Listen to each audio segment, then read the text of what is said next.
अगदी मार्केटमध्ये जशी आपल्याला पावभाजीच्या गाडीवरती पावभाजी मिळते, अगदी त्याच पद्धतीने आज आपण कोणतंही वाटण न करता चमचमीत पावभाजी बनवून घेणार आहे. त्यासाठी मी इथे भाज्या घेतलेल्या आहे.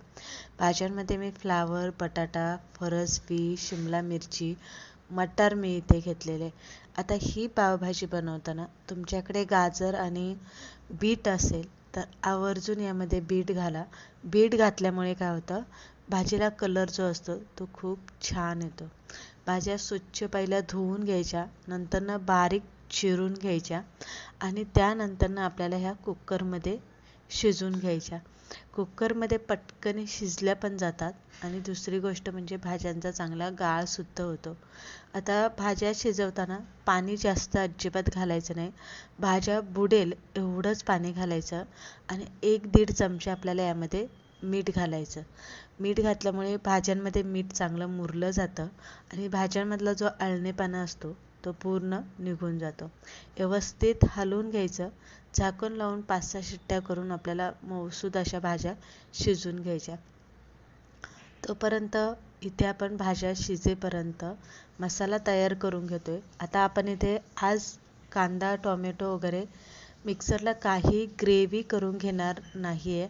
तर अगदी जेव्हा आपण बाहेर खायला जातो तेव्हा तव्यावरची पावभाजी बनवली जाते, अगदी तसंच आपण इथे पावभाजी बनवण्याचा प्रयत्न करणार आहे. आता एक मोठी वाटी मी कांदा चिरून घेतलेला आहे. जितका बारीक तुम्हाला हा कांदा चिरता येईल तेवढा बारीक चिरून घ्यायचा. चांगल्या 2-3 पळ्या तेल घालायचं आणि कांदा त्यामध्ये घालून चांगला लालसर असा आपल्याला शिजवून घ्यायचा. आता इथे मी एक छोटी वाटी भरून आलं आणि लसणाची ताजी फ्रेश अशी पेस्ट आपल्याला करून घ्यायची आणि तीसुद्धा कांदा लालसर झाल्याच्या नंतरनं घालून तेलामध्ये चांगली परतून घ्यायची.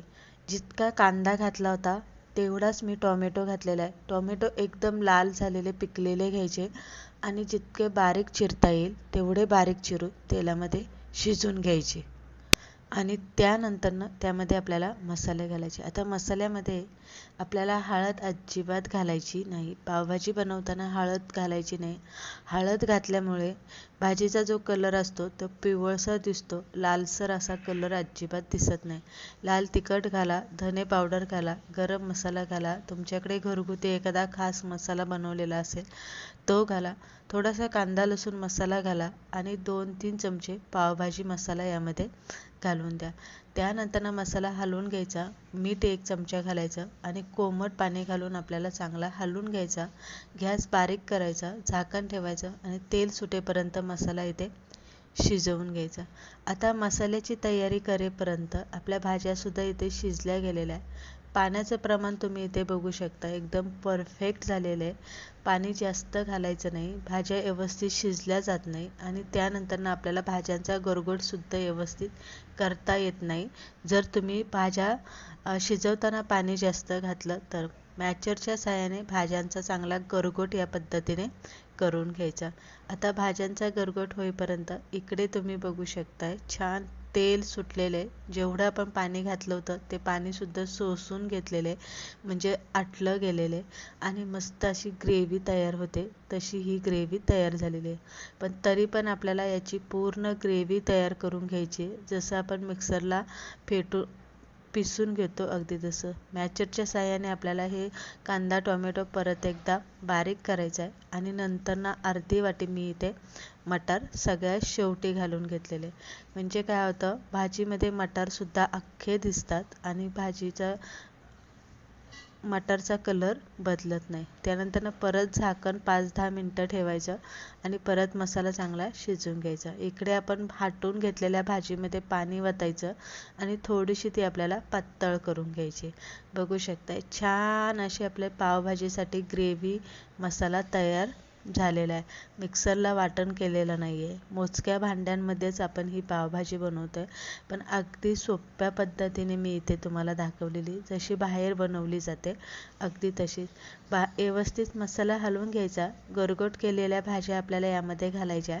आता ही पावभाजी जास्त पातळ करायची नाही, तर अशी घट्टसरच ठेवायची असते. व्यवस्थित हलवून घ्यायचं. बघू शकताय आपण बीट नाही घातलेलं आहे, टॉमॅटो मिक्सरला पिसून घेतलेला नाही आहे, फूड कलर यामध्ये घातलेला नाही आहे, तरी पण भाजीला कलर तुम्ही बघू शकता एकदम जबरदस्त आलेला आहे आणि अख्ख्या घरामध्ये भाजीचा वास दरवळतोय. एक चांगली उकळी काढून घ्यायची. उकळी आली की गॅस बारीक करायचा आणि 10 मिनटं भाजी आपल्याला अशी उकळती ठेवायची. बघू शकता छान वरती तेल सुटलेलं आहे, भाजीला छान कलर आलेला आहे, भाजीला छान असा घट्टसरपणा आलेला आहे.